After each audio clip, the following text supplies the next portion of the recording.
Rock and roll to the world. All right. Good afternoon po. Maligayang Pasko po sa inyo. Good morning and good afternoon po. And do you like my new hair though? Well, this is what I call the caveman look. Ayan. Are you aspiring to look like this? A caveman look. Today, that would be our topic for this afternoon. No po? Caveman. No po? Sometimes, not sometimes, maybe many of us, most of us, we will not be aspiring to become like this. We will not be aspiring to look like a caveman. Nobody will aspire that we will live in a cave. No po? But sometimes, issues in life will force us to live in a cave. Issues in life will force us to look like this. At kaya ito po ang ating topic ngayong umaga, no po, ngayong hapon, no po. Today, we will be talking about how we became. As you could see, it's a past tense. Kasi hindi mo namamalayan. Can I have some more sounds, please? Thank you. Hindi ko kasi marinig sa kapal ng buhok ko. No? We will learn, no po, we will try to learn how we became a caveman. No po, ako ba yun? Nagkagano na ba ako? Ganito na ba itsura ko? Or, sabihin natin, ano pa ba ang meron doon? The benefits of being a cave dweller. May benepisyo po ang pagiging ganito. I would love to bring you to 1 Samuel chapter 22 if you have your Bibles with you, electronic or otherwise. Pakiclick lang po yan. No po? 1 Samuel chapter 22 and we will be talking about, once again, my favorite Bible character, si Haring David. No po? Sabi po dito, and if you're there, let us read this. Medyo nag-feedback ako rito. Thank you. David therefore departed from there and escaped to the cave of Adullam. So when his brothers and all his father's house heard it, they went down there to him. In verse 2, and everyone who was in distress, everyone who was in debt, may utang, and everyone who was discontented gathered to him, so he became captain over them, and there were about 400 men with him. Can we bow our heads and let us pray? Dear God, Heavenly Father, thank you, Lord, for today. Thank you for bringing us into the church, Heavenly Father. Lord, this is the best place where we can be. Maraming salamat po. At kung ikaw ang aming sinadya dito, nakikita namin na meron kang naka-install na pagpapala po para sa bawat isa sa amin. Let your message penetrate to our heart, soul, mind, and spirit and allow us to understand your word. And let your word change us to become a better person. Lord, minister to us. Let your word and your presence be with us today. And this I pray in Jesus' name. Amen and amen. Palakpakan po natin sandali ang Panginoon. Rock and roll to the world. All right. Let me show you this. This is a review of what we have discussed before. No po? How have we become? Paano ba ho ang nangyari? At tayo ay naging, hirap nang nakakain ng buhok eh, no? How you have become a caveman. Have these things happened to you? No po?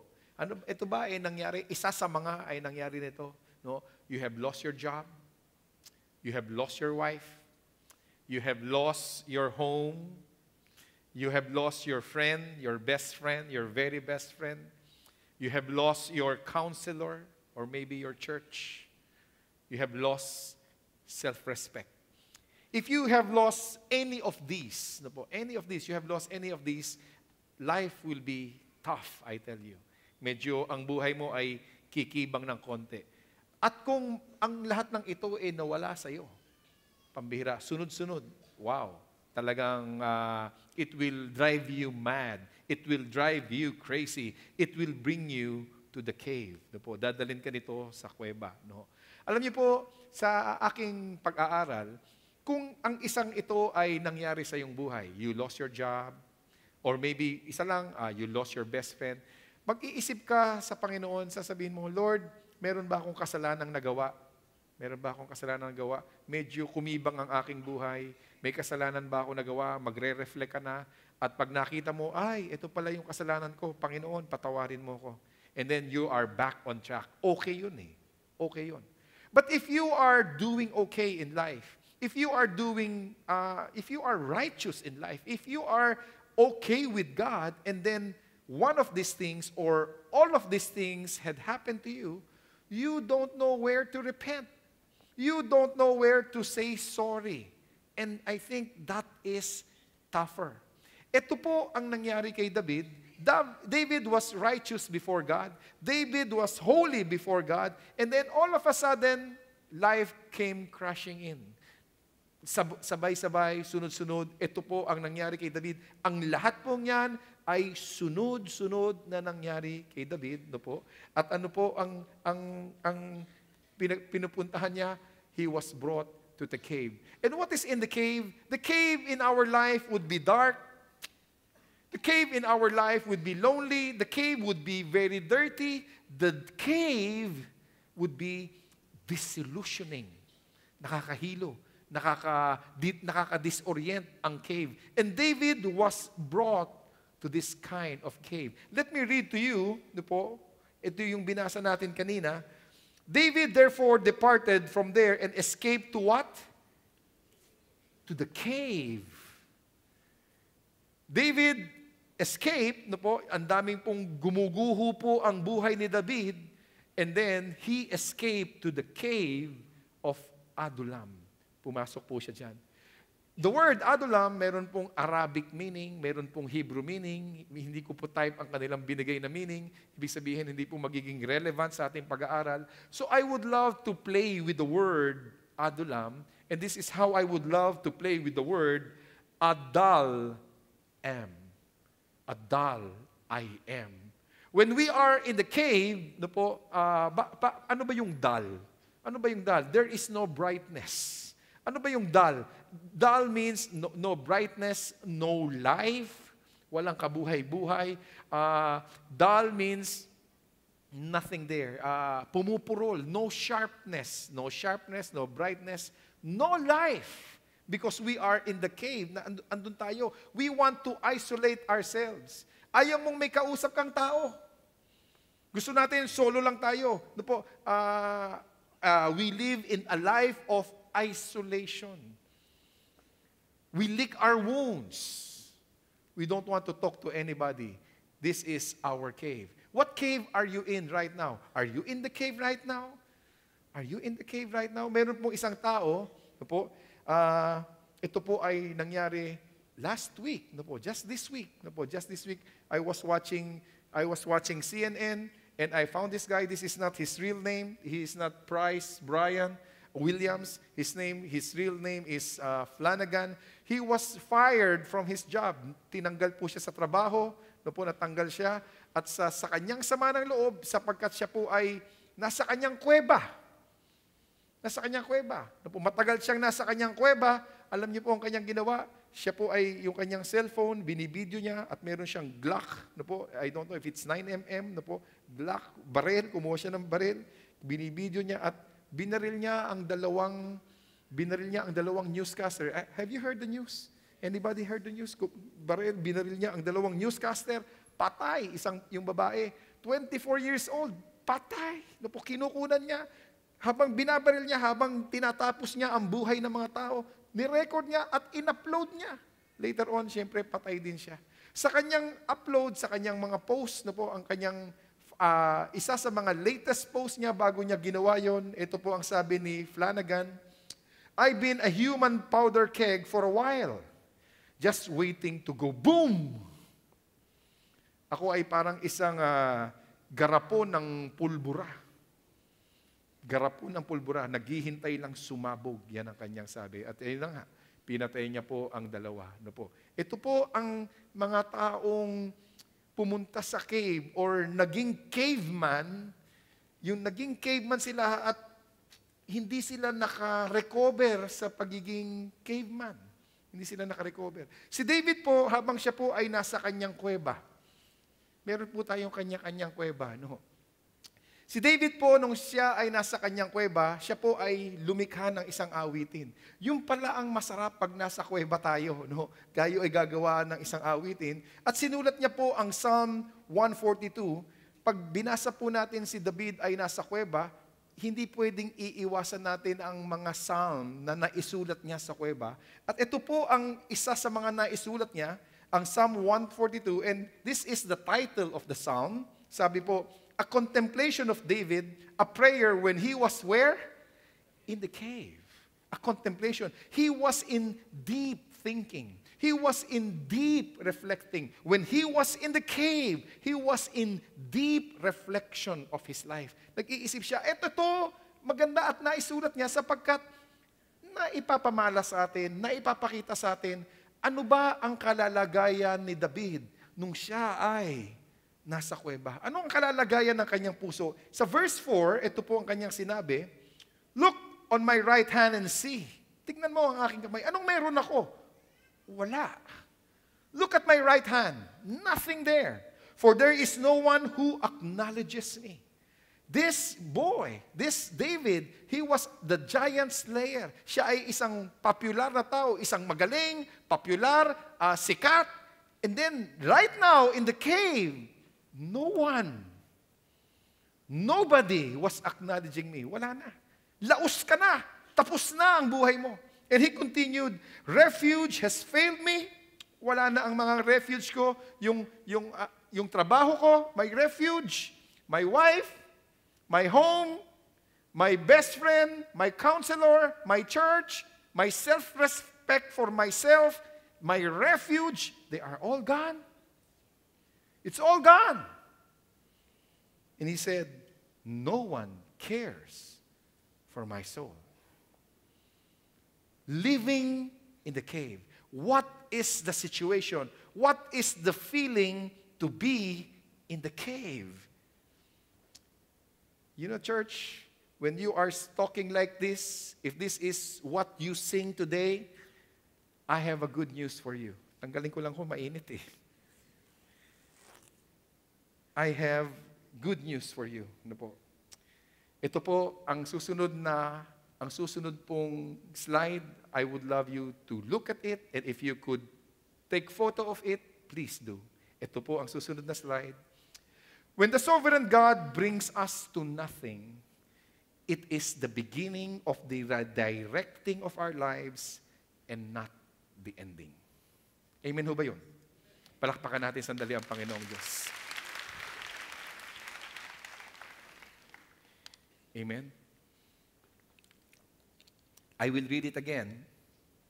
When the sovereign God brings us to nothing, when the sovereign God brings us into a cave, dark, dirty, and disillusioning, it is the beginning, ironically, it is the beginning of a good life, of the redirecting of our lives and not the ending. Yun po ang aking nakikita dyan para kay David. Sino pa ba ang mga taong nasa kuweba na niredirect ng Panginoong Diyos? Do you remember Moses? Moses was brought where? What was his cave? What is the name of the cave of Moses? Do you remember the cave of Moses? Wilderness. How long has Moses been in the wilderness? 40 years. He was there. And it was his cave, and it was the redirecting of Moses until you are ready, and then God was able to use Moses. But first, before God can use Moses, you have to be in the cave for 40 years. Cave. Who else? Joseph, the dreamer. He was put in a cave. What is the name of the cave of Joseph? The pit. Initya po siya sa balong malalim. No po. And then, yung na-redirect, dito pala siya mare-redirect, and then siya pala ang magiging second in command in the whole land of Egypt. Sino pa ba ho ang na-redirect? Do you remember Samson? No po, nung pinutol yung kanyang buhok, no? Pinutol yung kanyang buhok, nawala siya ng lakas, no po? Siya po ay ikinadena, binulag po siya, and then he was redirected by God, and then it was the only time that God can use him mightily. Hindi na po ako lalayo. The Lord Jesus Christ. The Lord Jesus Christ. When Jesus Christ was, quote-unquote, redirected, when He died, when He was in His cave, hindi pala yun ang katapusan. Yung kanyang cave, ito pala ang kaligtasan nating lahat kay Kristo Jesus. Amen. Sige po, palakpakan po natin ang Panginoon. So this is our cave. What is your cave? Before I proceed any further, please tell your seatmate, love your cave. Yung medyo convincing, love your cave. Rock and roll to the world. Diba? We have to love our cave. Why?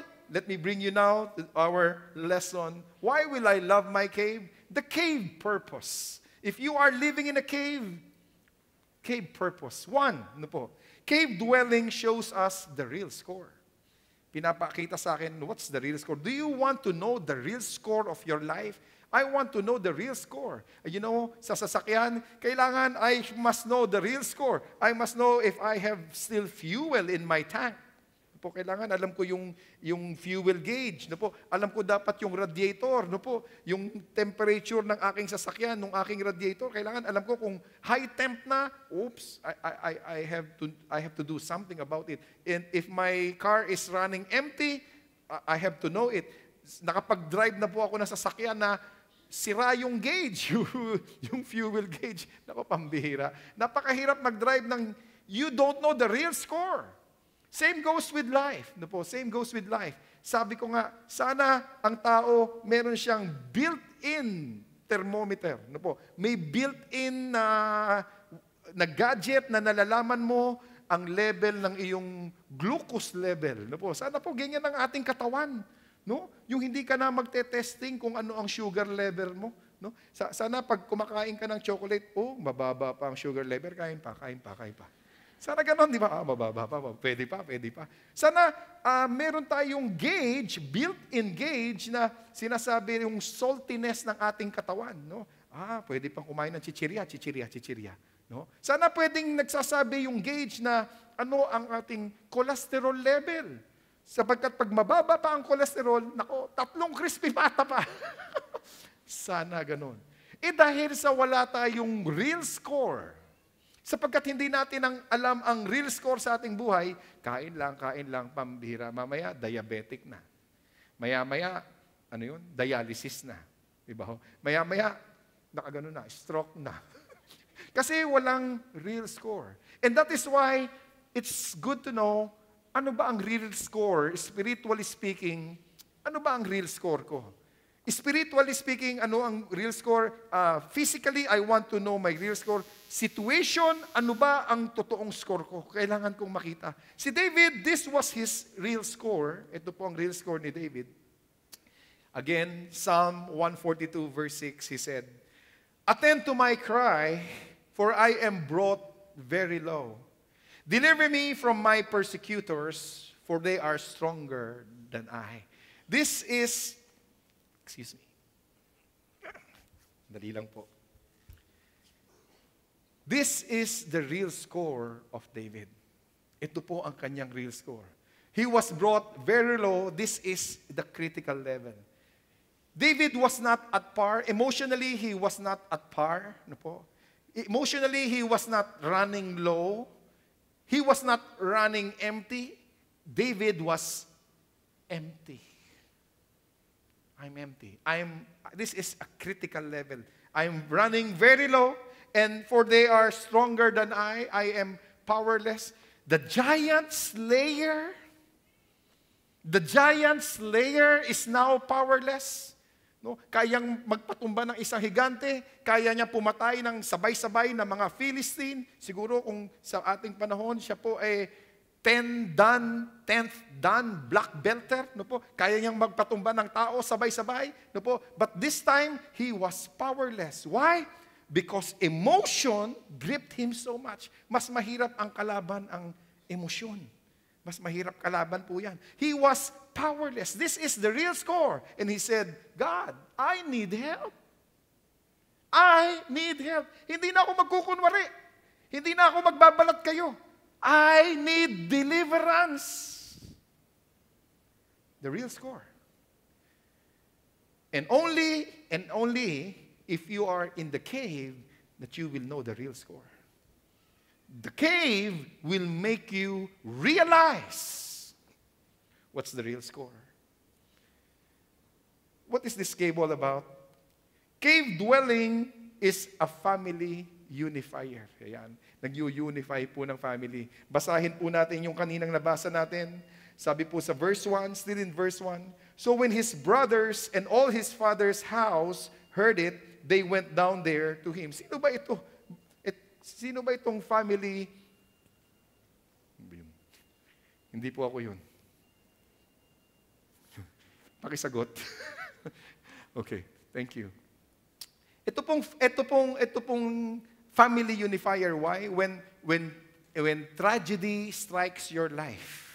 Okay? When tragedy strikes your life, pag mayroon pong tragedy sa family, ito po ay nag-unify po ng pamilya. Ito po, kadalasan po, no, kaya rin po may nasa ospital, ang ating mahal sa buhay, ang ating common denominator ay nasa ospital.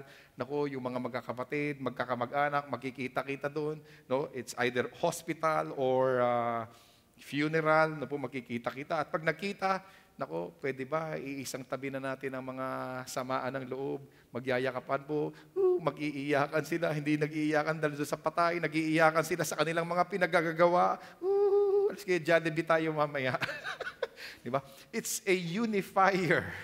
It's a unifier. Di ba ho? Ang tragedy, sometimes, it's a unifier. Kay David, no po, sino ba ho itong mga to?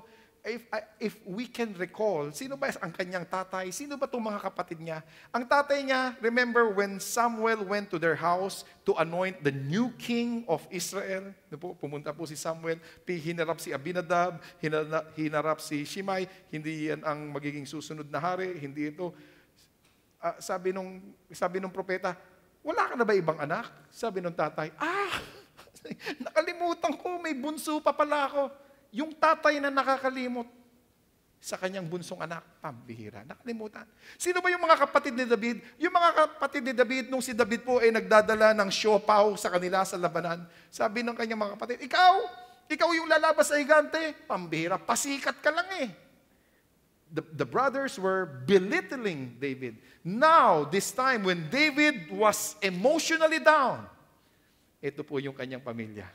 Ito po ang kanyang ama, ito po ang kanyang kapatid. Kalimutan na natin ang nakaraan.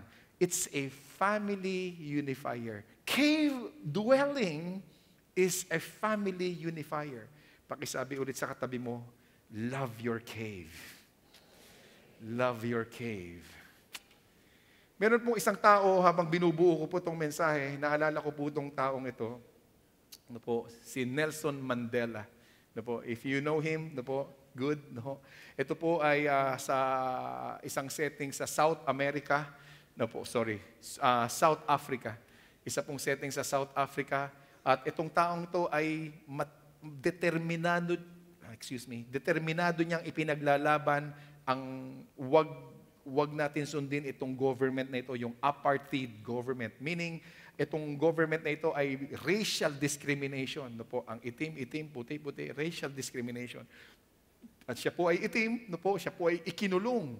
He was put in prison for 27 years. Wow! This was his cave. 27 years. At natatandaan ko po yung sinasabi sa akin ng aking kuya. Anthony, pag gagawa ka ng kalokohan, huwag kang magpapakulong ng Biyernes, sabi sa akin ng kapatid ko. Huwag Biyernes. Sabi ko, bakit? Kasi pag Biyernes ka nakulong, walang pampiyansa. Sabado, Linggo, walang piyansa, walang opisina. Lunes ka palalabas. Sabi ko, pambihira. Kaya pala sabi ko, pag gagawa pala ako ng kalokohan, kailangan Lunes. Para pwedeng mag-bail out. Tatandaan ko yun. You don't want to stay in jail overnight. You don't want to stay in jail overnight. He stayed in jail for 27 years. Wow. That was his cave. But that cave unified South America. Nagkaroon po sila ng demokrasya. In 27 years, nakalaya siya at nagkaroon po ng maayos na government ang South Africa, should I say. At ito po ang kanyang sinabi, maybe somebody would be needing his coat. This is what he said. Sabi niya, the greatest glory in living, sa iyong nabubuhay, The greatest glory in living lies not in never falling, but in rising every time we fall. Ganda, no? Ang ganda, no? Ang gloria daw, ang kaluwalhatian, ang sarap ng buhay ay hindi sa hindi ka nadapa. Hindi doon ang gloria. Hindi doon sa hindi ka nagkamali. Kung hindi, ang gloria ay sa pagtuwing ikaw ay nagkakamali, ikaw ay tumatayo. At napakasarap sa ating mga Kristiyano, sa ating pagtayo, kasama natin lagi ang Panginoong Jesucristo. Woo! Yun ang nagtatayo sa atin. Yun ang nagtatayo sa atin. Yun pala, andun daw ang glory. Ano po? It's not that we didn't fail in life. We failed, but we rise again. At ang nagsasama sa atin sa pagtayo, ang nagpapatayo sa atin, pambihira, walang iba ang ating Lord and Savior, Jesus Christ. Sige nga po, palakpakan natin ang Panginoong Diyos.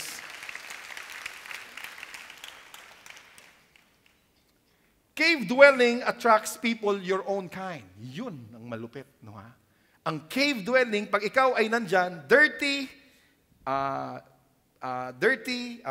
desolate, disillusioning, no po, dark, you attract your own kind. Yung masama loob mo, you attract your own kind. Masama ang pakiramdam mo, you attract your own kind. And this is what happened to David. Sabi po dito, and everyone, I'm just reading through verse 2, and everyone who was in distress, everyone who was in debt, everyone who was discontented, gathered to him. You attract your own kind. Pag masama loob mo, you attract your own kind. Kung pikon ka, you attract your own kind. And David was attracting all these people to him. Na-attract niya ang lahat ng ito. At dito po, lumalabas na pag pare-pareho tayo ng damdamin, pare-pareho tayo ng hinaing, ito, may distress, merong mga may utang, hinahabol ng Bombay. Ikaw hinahabol ka ng Bombay? Ako din. Saan pa tayo magtatago? Hindi ka nagbabayad ng utang. Ako din. Ako discontented ako sa government na to. Ako rin. Nagsasama-sama po sila. No po? At sa ating pagsasama-sama, no po, ayan na, inuman blues na. No? Inuman. Let's drink to death. Rock and roll to the world. Alright. Inuman tayo. Sirain natin. Let's go to the next level. Magsyabu tayo. No? Let's go to the next level. Mangursunada tayo. Ganun po eh. Nagkakaganon po. No? Naghahatakan po tayo pababa kasi sama-sama po tayo. No? Pare-pareho tayo ng hinaing. Meron, ang sabi ko nga dyan are you a member of the SWAT team? Miyembro ka ba niyan? Ano ba itong SWAT team na ito? Ito po ibig sabihin yan. Samahang walang trabaho.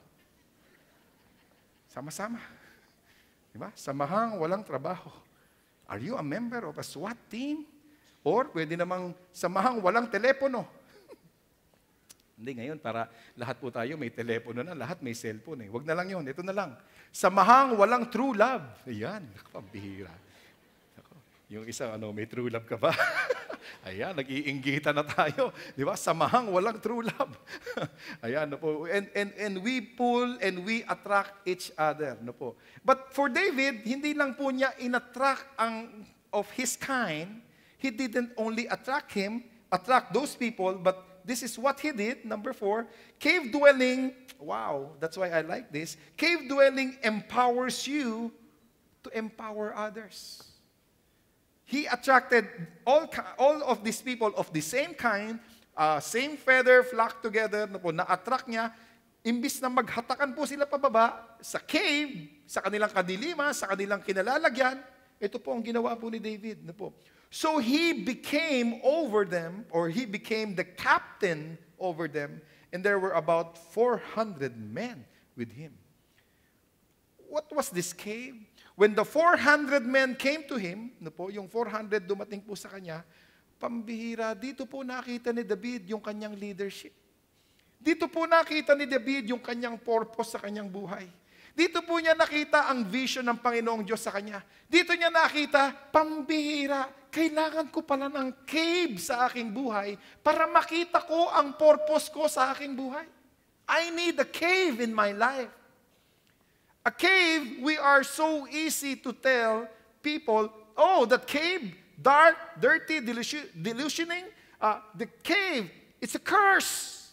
We are so easy to condemn. We are so easy to pronounce that it is a curse.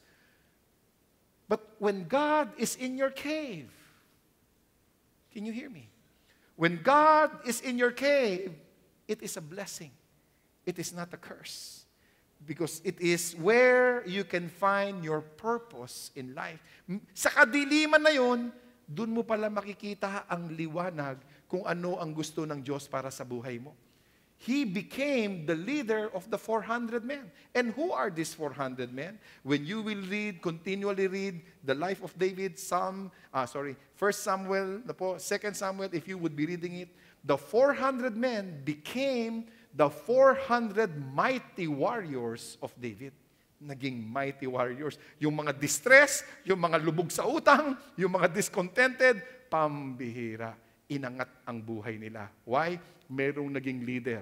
At ang leader na yon ay sinamahan ng Diyos. Ang pangalan nun ay si David. Amen ho ba yun? Sige po, palakpakan po natin ang Panginoong Diyos. Finally, cave dwelling teaches us to cling to God. That's the beauty of the cave. It teaches us to cling to God.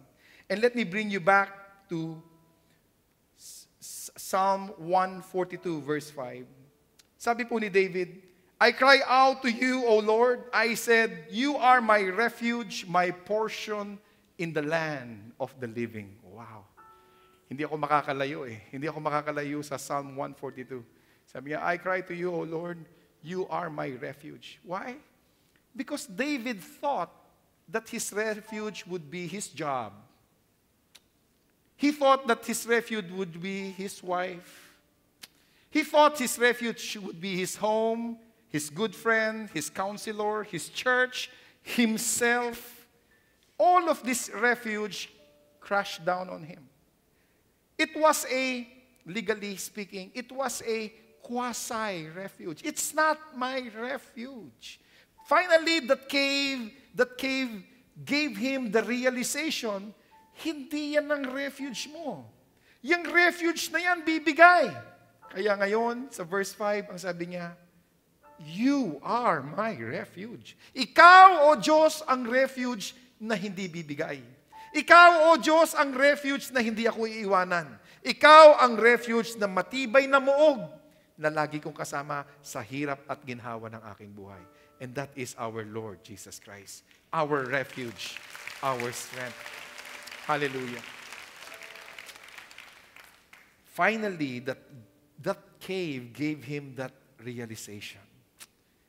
Ikaw lang ang aking refuge. And he continued, sabi niya, you are my portion in the land of the living. I have preached this once, let me preach it again. Because every time we utter the word portion, this is how the Filipino mind works.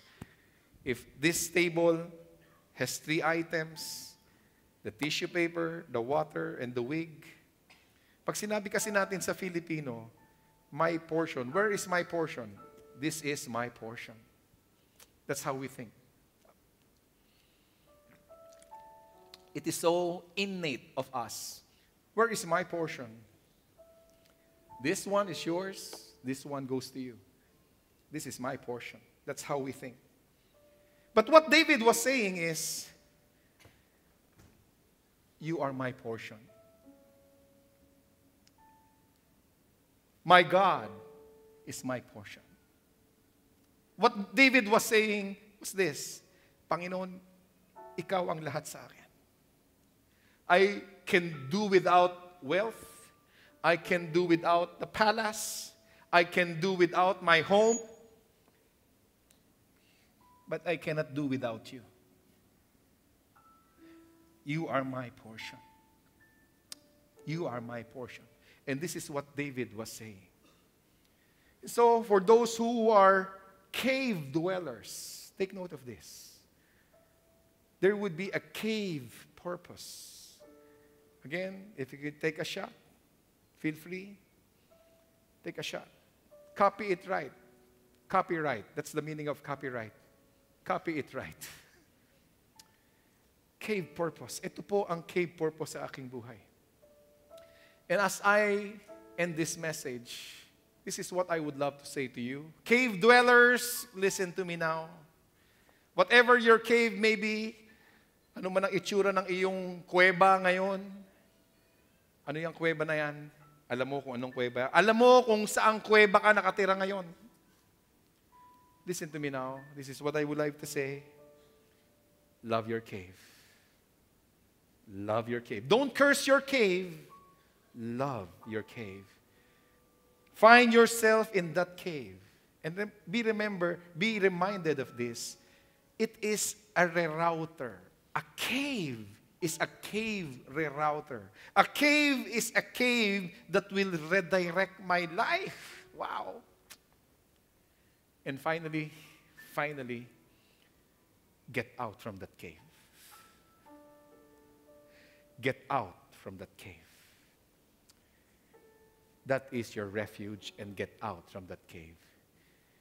As the worship team sings this song, if you are there and you are decided to get out from that cave, come and we would love to pray for you.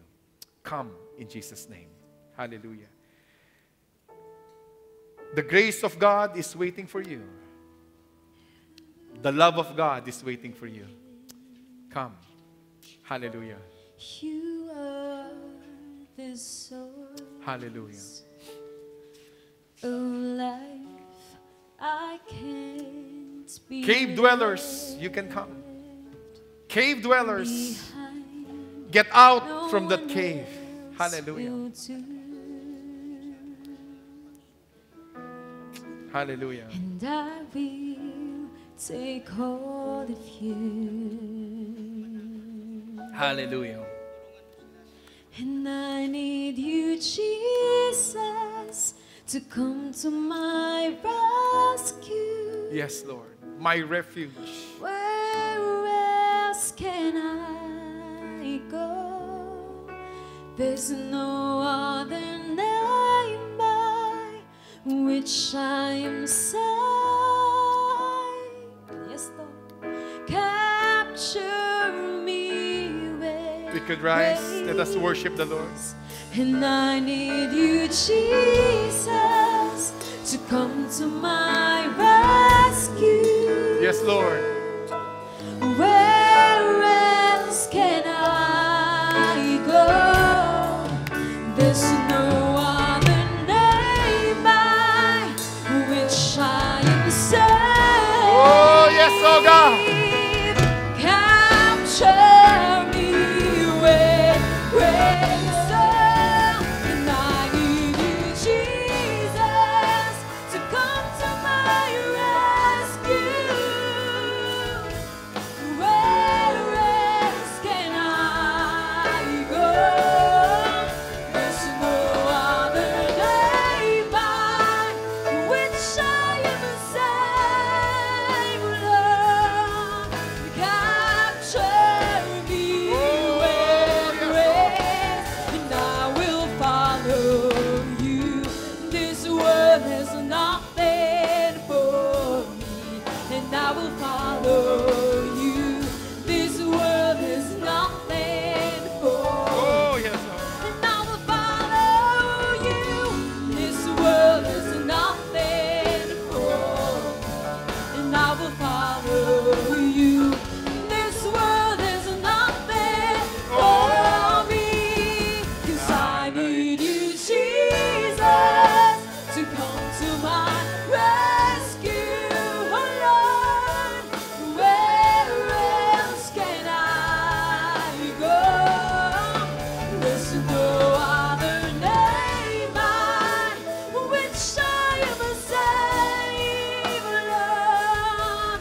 Capture me with grace. Hallelujah. 'Cause I need you, Jesus, to come to my rescue. Hallelujah. Where else can I go? There's no other name by which I am saved. No other name, Lord. No other name. Capture me with grace. Yes.